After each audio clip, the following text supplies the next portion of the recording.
Здравейте, аз съм Ники Станчев, актьор, режисьор и сценарист. Също така работя в филмово студио със собственик с още няколко човека. И наскоро завършихме първият ни пълнометражен игрален филм, чийто съм режисьор. Имам чета да съм режисьор. А това е филмът "Момичето от ниската земя". Да, "Момичето от ниската земя" с "з". Подчертавам. Да започнем от заглавието. Каква е тази закачка? Заглавието е показателно за двата така основни свята във филма. Съответно, един е самото момиче, което е основният персонаж на филма, и нейното присъствие в модерния свят, който за нас като артисти е доста станал низък. И вътре във филма се показва по какъв начин, с какви средства. Тя самата е на 16 години, така че реално доста млади хора ще могат да се инициират с нейния персонаж и се замислят за ситуацията, която се намират, но не е насочено към бит или политик. По-скоро към желания на човек, свързани с разнообразие, грях, приятелство, предателство. Така че заглавието реално се формира от основната тема на филма и решихме да е така по-провокативно и дългичко.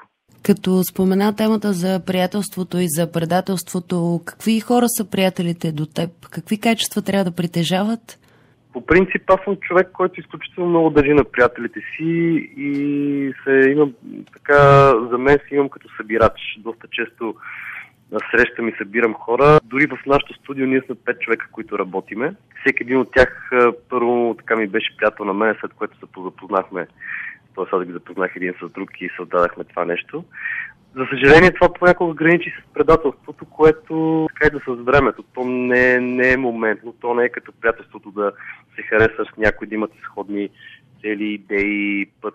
Просто е степен на разочарование или пък его, или пък завист. Двете ги изпитвам, между другото, в живота ми в момента доста сериозно, пък и покрай филма така се нагледах на доста мнения и поведения. Знаете, че малко в нашата мила родина хората не обичат, когато някой създава нещо, особено така на И това се отразява. Трудно ли е в България да се създават такива продукции, филми? Въобще хората да творят, да бъдат кадърни. Трудно ли е това нещо? Да, доста е трудно. Аз не мога да кажа, че за мен и за голяма част от екипа ни това ни е едно от най-трудните години при живота. Аз поне. Даже днеска си го мислех сутринта, понеже върших и неща покрай проекта. Изключително трудно е. Нашия проект е финансиран от нашото студио от още един продуцент. Не е високобюджетен, макар че не сме лишени от нищо вътре, но е много и на мускули. С много сериозно сърце и желание го направихме, само че сърцето и желанието зрителът това не го интересува. Той застава, гледа, харесва ми, не ми харесва, тъпо ми е, яко ми е, оправи се. Пък ти вече през какво си минал и какво се е случило и се случва, си остава за тебе. И в момента така даже с по 4-5 кг отслабнахме с края на снимките на проекта. Но това, което ме прави горд мен е, че за мен има два типа хора. Правещи и неправещи. Предпочитам да съм правещ, обаче скапан, отколкото неправещ и да се чувствам добре. Успяваш да запазиш този хъс? Да, това ми е всъщност най-силната хъс и воля. Това ми е най-силната черта, си е много други отрицателни качества, но хъс, воля и сърце са ми важните неща, които ме дърпат от кризи, от депресии, показващи ми какво съм направил, през какво съм минал, как съм подходил. Няма как. Самия бизнес, самата индустрия, извинявай, че се прекъснах, е така устроен, че от една 100% така квота от хора, ако може да се нарече, едни 10% живеят от това и 2% могат да са известни и да имат повече пари. Просто не е само до България така устроен този бизнес. Джунгла. Към филма да се върнем, колко продължава като продължителност? Пълнометражен е 90-95 минути и живот и здраве ще може да се гледа по кината пролетта на 2015 година. Преди това ще го пуснем по всички възможни фестивали по Европа, да си сверим часовниците, какво се случва и колко сме добри и колко не сме. 2015 на големият екран, зрителите. Да, 2015 живот и здраве, да. Пролетта или есента, ще видим как. Продължава да се развива добре българското кино? Че се развива се. За мен лично не е чак толкова добре, имайки предвид, че все още масата от хората нямат интерес да гледат масово български филми по кината, освен ако не е направена някаква гигантска реклама от сорта на половин милиони, навсякъде виждаш трейлери, транспаранти. И другия минус е, че все още на фестивално ниво, макар че сега филми като Виктория, като Отчуждение направиха не лошо фестивално присъствие, но нямаме сериозни успехи, не сме провокирали света, а пък изкуството, както спорта, си е световен феномен. Ти не може да си само локално адекватен и да... Така че според мен просто правят се неща, има насока, ще се създаде конкуренция, още няма, но не мога да кажа, че много бляскаво се развият нещата. А кой ти е любимият момент на теб във филма и кулминацията? Значи, любимият ми момент във филма, по принцип, аз играя също в него, т.е. си имам и актьорска роля.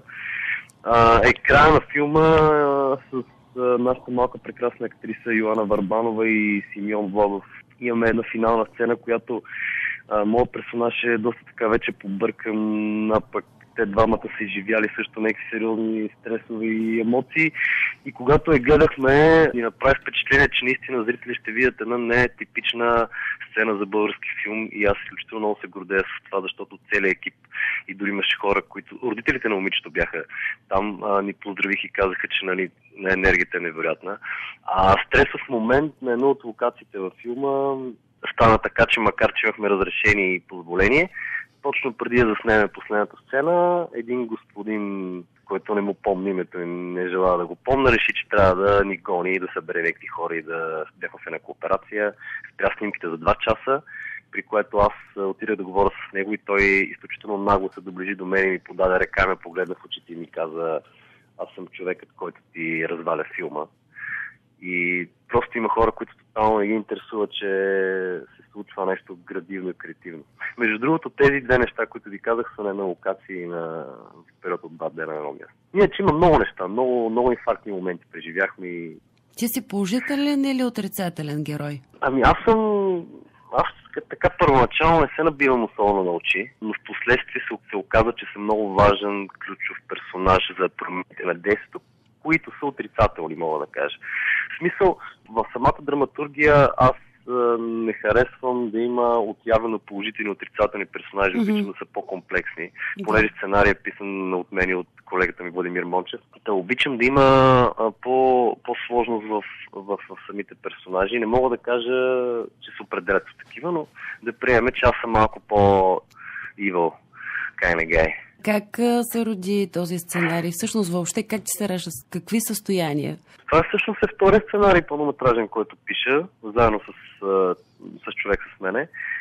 Честно да ти кажа, започнахме го края на 2013 година да го пишеме и причината беше, че самото ни студио, развивайки се, така имахме вече техника, кинокамера и възможности, седнахме да напишеме сценарий, който да може да издържиме на това напрежение, заснемеме и да бъде увлекателен. Тоест, не е история, която тя се получи много силна в един момент, но не е нещо, което на някой от нас му е любима казус, тема или нещо преживяно. Има доста литературни неща, т.е. основната цел и мисия на филма е да обърне, масата от хора се обърнат към нас като студио, като екип, като мислене, като нещо различно. Така беше провокирано. В момента се монтира и се композира музиката. Филмът ще бъде готов по-така предпремиерно, края на януари и февруари месец. Но доста фестивали изискват, големи фестивали, изискват премиерата да бъде на техния фестивал. И ние бихме се съобразили с това, защото е голям плюс, но със сигурност ще има в България премиера. Даже така доста грандиозно имаме много интересни идеи. Така че живот и здраве, ако тръгне пролетта по кината, началото на пролетта ще бъде премиерата. Исках да те попитам, коя е най-трудната част от един филм и на така, кое е по-голямо предизвикателство, да бъдеш режисьор или актьор? За мен беше най-голямо предизвикателство да бъда режисьор, понеже аз всъщност до края на миналата година само съм си мислил дали бих режисирал. Живота така се завъртя, че ето случи се и опитах се да бъда максимално подготвен. Имам втори режисьор, който също помагаше, Доряна Панева, сметнах, че не мога сам да се справя изцяло с нещата. Ще бъде прекалено непреценено от мене като сили. И както изпитвах голямо удоволствие, така и напрежението е доста голямо поради факта, че ти трябва да общуваш с всеки един от екипа. Ние сме близо 60 човека екип. Индивидуално всеки си има неговите проблеми, егота, някъде има пари, другаде няма пари, актьорите така също са сложни, много личности, което между другото ми помогна за работа с тях, поне съм актьори, влизам в тяхната психология и когато репетирахме близо 3 месеца преди началото на снимките, поне с тях имах много така спокойствие, но хем ме привлича, хем искам да го правя, дори съм седнал в момента да пиша един нов сценарий, въпреки всичко смятам, че има още да се прочете и да се научи. Добре, друго какво да добавим за някои от актьорите, така по-известни имена има ли или ти си залагал на друга идея? Умишлено нямаме много известни имена в филма. Исках хора, които първо ще дойдат на всяка репетиция, която ще може да се случи, независимо от по-ниските финансови възможности. Не смятам, че известните имена дърпат, дори гледаемостта на много филми с известни имена е по-малко от 15-12 хиляди зрители. Играят много добри актьори, много работещи, като Симеон Владов, който е много сериозен и театрален и диктор във филми, актьор Живко Журанов, който също е много така сериозен актьор, Борислав Сарафанов, аз, малката Йоанна Изабела е първият филм и просто има невероятно присъствие, много сложни сцени, нейната роля е изключително сложна. И аз изключително много се гордея с работата, която направих. Мисля, че зрително много се впечатли от това. И също така има един такъв процент от 20-30% от останалите актьори, които са професионални, но пък така доста добре влезнаха в проекта. Друг тип артисти, музиканти, модели. Така че има багра от всякакви личности и изкуства. Сериозно мажоритарно известна личност няма. А ти имаш ли така по-любими световно известни филми или актьори? Всъщност аз имам едно хоби, което е да записвам абсолютно всеки филм, който съм гледал от 98 година насам. И така, като мине някакво време си ги бия. Доскоро бяха над 2100. Аз съм много голям фен на Джеймс Дин. Това ми е най-така любимият актьор. Аз не съм почитател много на хиперизвестните актьори, макар че Джеймс Дин си е икона. Харесвам Ди Каприо, харесвам Брад Пит, но примерно един Кевин Бейкън ми е изключително любим, Гари Олдман. Хора, които запълват филмите често и правят невероятни неща, независимо, че не са в основната роля.